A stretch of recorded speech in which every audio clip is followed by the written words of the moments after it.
Welcome to the Handcrafted Podcast, the business of making things. I'm Paul, founder of Philadelphia Table Company and the Handcrafted Network, and I believe great craftsmanship deserves great business strategy. This podcast is for makers who want to build not just great products, but a thriving business. Each episode will dive into the mindset, systems, and skills that turn craft into success.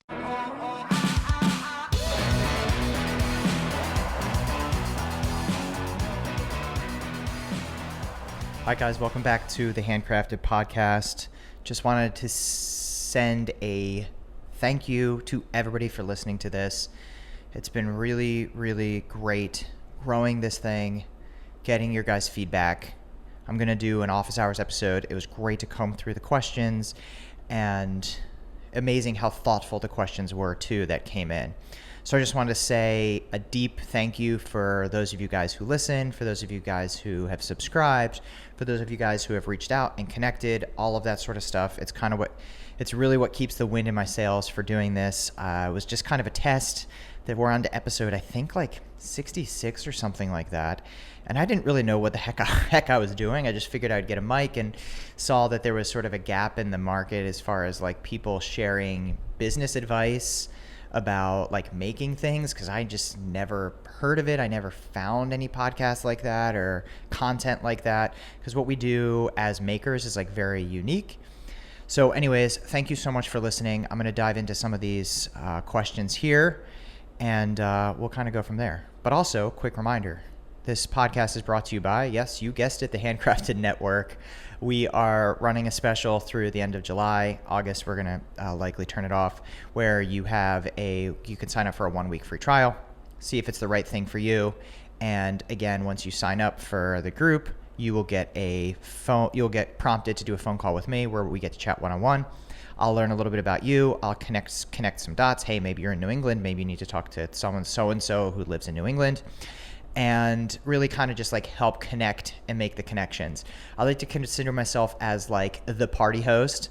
I've always been the kind of person who enjoys hosting parties more than attending parties. When I'm attending parties, I'm kind of the person a little bit in the background, but I've been always the person who loves hosting and having people around and connecting. And I don't know how many of you guys watch Curb Your Enthusiasm, but I've always seen myself as sort of like a middle seat.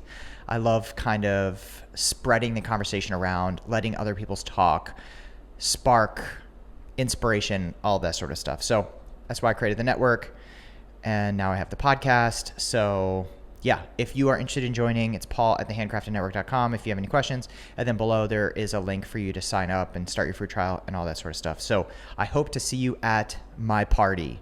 All right, with that said, let's jump into the first question. I actually went through and filtered a few of these questions. I got a lot of questions, so I'm sorry if I did not get to yours. I went through and picked out 4. So here we go. Let's read them. Hey, Paul, I've been listening to the podcast for a few months now, and it's been incredibly helpful. I'm not a woodworker. I make custom ceramic lighting fixtures, but so much of what you talk about still applies. Here's what I'm struggling with. Every time I raise my prices, I almost feel guilty. I know my work is worth more than I'm charging, and honestly, I'm booked out a few months already, but I still catch myself discounting projects because I don't want to lose the client. Did you ever struggle with that in the early days? Was there a point where you finally got comfortable charging what you were actually worth, or is there a feeling that something that never really goes away? Thanks for everything you're putting out, Megan. All right, so Megan, it never feels comfortable. Is the short answer. I'm constantly raising my prices. I'm constantly trying to work to get a little bit more out of it. And I constantly find myself getting in my own way of saying like, is this piece worth this amount? And, as long as you are still sort of getting people through the queue, and, I say this with like a caveat, right? Because you could raise your prices and everyone could say no, and that could just be because you're fishing in the wrong pond, or I use a lot of fishing analogies. Maybe you're in like the wrong place, right? You're in the wrong crowd, you're in the wrong audience, you haven't really defined your avatar. So if you get a bunch of no's, I'm not necessarily saying that. It's more just people aren't really seeing what the value is that they're doing. But I do have to say, every time I raise the prices and I feel weird about it, I get a positive response, or like a lot of people, don't shy away as much as I thought. I had a call with somebody recently where we were talking about them raising their prices, And I was like, I feel like you can raise prices pretty significantly here, but why don't you just start? You have a backlog of work. Start by slowly, incrementally adding, 10%, 20%, something like that. If you have, Megan, you said you have a backup of a few months worth of work. So that's kind of good. Now is a great time to start sort of tweaking that and adding a little bit more price to that value. And that's also a really good way to tighten up your queue. There was a time where our queue started to get away from us. We were, I was telling people 3 to 4 months, we started getting 5 months, 6 months, stuff like that. So what I had to do was just raise the prices to really kind of tighten that up. And what's really nice is you're getting more dollar value out of individual people. However, one thing I did want to say and share is I noticed that, going, just using tables as a reference, right? It's not necessarily one-to-one. So if I change my prices from $10,000 to $30,000, I might only find one $30,000 client, but I might be able to find 4 $10,000 clients. But that one $30,000 client is the work of one project versus 4 projects. So from that perspective, it's helpful to look at it. So I wouldn't necessarily look at it from a top-down dollar value, but more of a return and profit-making sort of thing. So the short answer is no, I don't ever feel comfortable doing it. It still feels really weird, but you have to kind of live in that discomfort. You also need to get comfortable with the word no, which is really hard.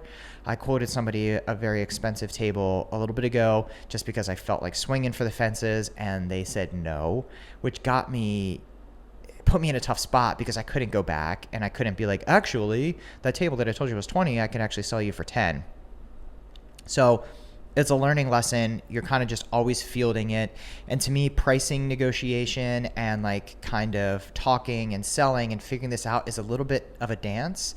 It's a little bit of like jazz where it's like, you got to figure out, they go left, you kind of sway, you figure out sort of where their budget sort of lies. So again, short answer, it does not get comfortable, but there are many ways to sort of go around it. Thanks so much for the question. If you have any other questions on this, feel free to reach back out.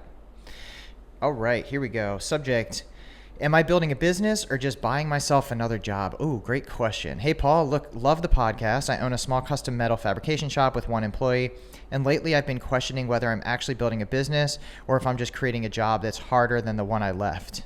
Very true. Every decision still comes through me, every estimate, every customer question, every problem in the shop. If I disappear for 3 days, the whole place basically stops. You've talked a lot about systems and hiring, but how did you know when you were actually becoming a business owner instead of just being a really busy craftsman? Appreciate your thoughts. Thanks, Eric. Okay, so this is a really great question. And for a long time, right when you kind of start and it's just you did just kind of create yourself a harder job for yourself. Okay, you can make a little bit more money, but you're also going to maybe lose money. It's challenging, it's difficult. And I didn't really feel like I had a business in place until I was able to go on vacation and still be generating income and stuff still getting done. And recently a lot of people have been reaching out to me about purchasing my company, different private equity firms and that sort of stuff, kind of throwing dollar values at me. And I always just explore it because I'm just curious what it's worth. And once I started hearing the dollar values back, I was like, oh, wow, I've created something that's so much bigger than myself. And that's sort of what the definition of an entrepreneur is. I think a lot of people just like assume entrepreneurs like business owner or whatever. But entrepreneur, to me, the definition is building something that's bigger than yourself. So once the business is actually bigger than just you, that's when you actually have a business. When you are able to sort of step back and watch the pieces go into place. Of course, I still play a critical role. I'm the CEO. I'm the head of sales. If I step away, sales are going to disappear. But I still feel like I have a business because there are still things like moving forward. There are systems, there are processes, there are so many things in there. But one thing I do want to say is it's not something that's going to happen right away. It's a step-by-step kind of thing. So if you are at the point where you are busy, your wheels are constantly grinding, it might be the kind of time to bring somebody on, either on the office side if you like fabricating, or on the shop side if you no longer want to fabricate and you want to be doing the sales and all that sort of stuff. And I talk about this often in the group, where it's like, if you are hiring people, it doesn't necessarily mean you need to hire people to make the stuff. If you really enjoy making the stuff, it might be better to hire somebody on the office side. So I like to sort of think about it as outlining the different things that you're really good at, the different skills you have. Maybe I'm really good at building furniture, or maybe I'm really good at, say, designing furniture, but I'm not really good at building it. Maybe I'm bad at accounting, but I'm good at sales. So what you do is you hire out the spots that have your weaknesses, and that's how you grow a business over time. There's definitely upfront capital. That kind of is a little bit of a tough thing when you're going from employing just yourself to now having employees. A little bit of a cash flow kind of tight situation, but it's about having the long vision and the long game in mind. So really, really great question. And yeah, you start to feel like a business owner when you have other people doing things and you're building something that's bigger than yourself, essentially. All right. Thanks for the question, Eric. Next question, subject: I think social media is making me hate making things. Oh, okay. Hey, Paul, I've heard you say a few times that we're not our audience, and that really stuck with me. I'm an illustrator, and lately it feels like I'm spending more time trying to make content than I'm making art. Every piece I'm halfway through, I catch myself thinking, will this do well on Instagram, instead of, do I actually like this? How do you balance creating work you believe in while still making content that brings in customers? Have you ever felt like marketing started taking the fun out of making? Love the honesty of the show. Thanks, Rachel. So as many of you guys know, in my past life, I was a musician, and we were signed to a major label. We were signed to RCA. And at that point, my passion for making music turned into quote unquote corporate art, right? You start thinking less about what it is that you enjoy and more about what the audience starts to enjoy. And from my personal opinion, what ended up happening was the quality of our art and the quality of our music started going down. And inevitably, we ended up leaving RCA, and we actually made what I think are our two best records after that, and they're the ones that have performed sort of the best once we left the label, because we said, hey, the label really forced us to think about the audience versus leaning into ourselves. And this is a big thing. There's a podcast that Rick Rubin does called Tetragrammaton. He talks about this whole idea of creating things for yourself. Now, that goes twofold, right? Because if you're making something that nobody really wants, that's kind of tough. You're going to have to try to find an audience for it. So I think there's kind of a little bit of a happy medium, or it's a matter of being so prolific. So something like the Beatles had the most number ones because they just wrote the most songs. So perhaps it's about being so prolific that you're trying a whole bunch of different things that you like, and maybe one of the things that you like genuinely resonates with the audience or the people that you're trying to show. I'm never thinking about, hey, this is going to look good on social media. I'm more thinking, and because we are a custom shop, we're building something specifically for somebody, so we already know that a person wants this specific thing. But if I was to just create something off the top of my head, I think I would probably be thinking of how to create something that is for me and something that I really like, which actually is how the business started, to be honest. I started making stuff for my own home that I thought was cool and that I liked. But at the same time, it's you definitely want to have a vibe and a style. And I think there's just kind of two paths, which I talk about with everybody and my private clients as well, where it's the one path is the starving artist route, which is you're just going to keep making art until it finds its audience and gravitate. Or the other one's sort of I don't know, I guess for lack of a better term, business owner route, which is I'm going to be a job shop that's making work for people that they hire me to do. And in that quest of doing that, I'm going to end up writing a few hits here or there that then end up becoming my own and my own identity. Anything that you do, anything that you touch is going to be you. So I think that that's sort of where the line is. It's a really tough line to walk. And I do think genuinely you should be making things that you do genuinely resonate with, because I do think if it's resonating with you deeply, it's going to be something that resonates a little bit better with the audience and the crowd.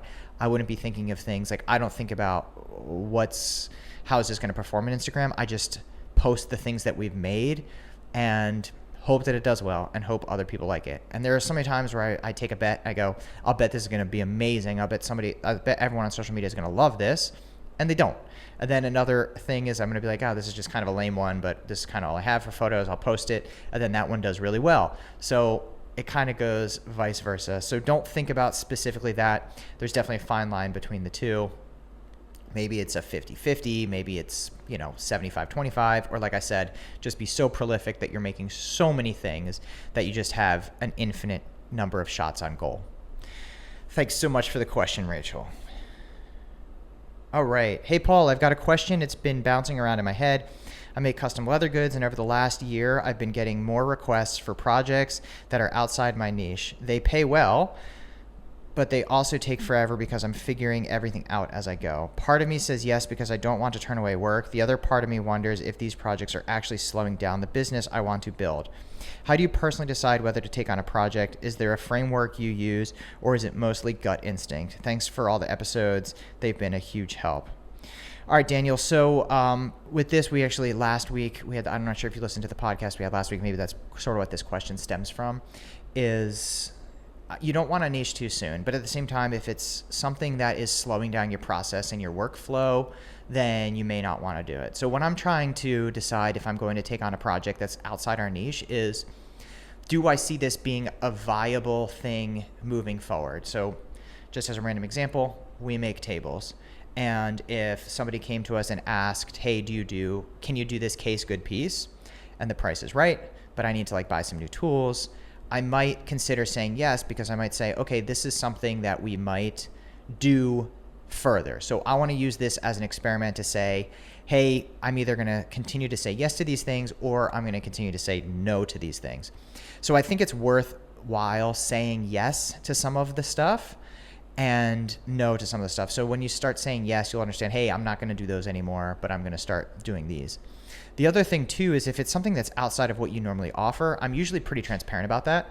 So for example, some big commercial client recently asked us to make a bunch of picture frames for some hotels. And I was like, you know what, this is just kind of outside of what we do. As a result, it's going to be a little bit expensive, but we'll figure it out. And because the bulk is so good, I think it's worth pursuing. So I told them, hey, this is a little bit outside of what we do, but I'm willing to take a look and to price this for you guys and potentially work with you guys on this if you really want us to do it. And so I think being clear about that is nice. And also just sometimes you don't even need to be clear. You can just be like, hey, this is a custom thing. This is not what we normally do. So the price is just going to be a little bit more, and start to see what happens. Sometimes you're not going to know what you could be doing. Maybe that new object you're doing is the future of the business, and that's what's going to keep you guys moving and growing and all that sort of stuff. So it's a combination of gut and head. I think in my mind, I'm always looking, hey, is this something we're going to continue to do? And then gut kind of just I don't know, it just feels kind of wrong. So those are kind of the two things. The one thing you have to watch out for as a business owner, most of us have ADD, is the shiny object syndrome, which is, oh, look at this new shiny object, this new thing. So you don't want to get in a habit of continually doing these things. Otherwise, you're going to end up burning yourself out, and you're not going to be able to make a sustainable business, like you said. So I say give it a try. If it doesn't work, go back to the niche and be like, hey, I'm not doing that thing anymore. So if you're, a leather maker, I don't know, maybe I'm only saying this because I recently talked to somebody about this. Maybe you make chaps and somebody wants you to make a saddle. And then you say yes to the one saddle one time and you go, actually, you know what? I'm not doing saddles anymore. Then you just go, nope, no more saddles. I'm going to now only do chaps. Or you might do the saddle and realize, okay, I'm going to keep doing this. This is viable. I dig it. It's cool. It's easy. I think we're going to have enough people that are interested in that. Daniel, hopefully that was helpful. And everybody, I appreciate the questions. I purposely went through and find ones. I know this is very woodworking focused, but I wanted to purposely filter through some of the people that are listening to this that are not necessarily woodworkers, just to provide alternate value to people that aren't making things with wood. All right, guys, hope everybody has an amazing week, and I will catch you next time. Peace.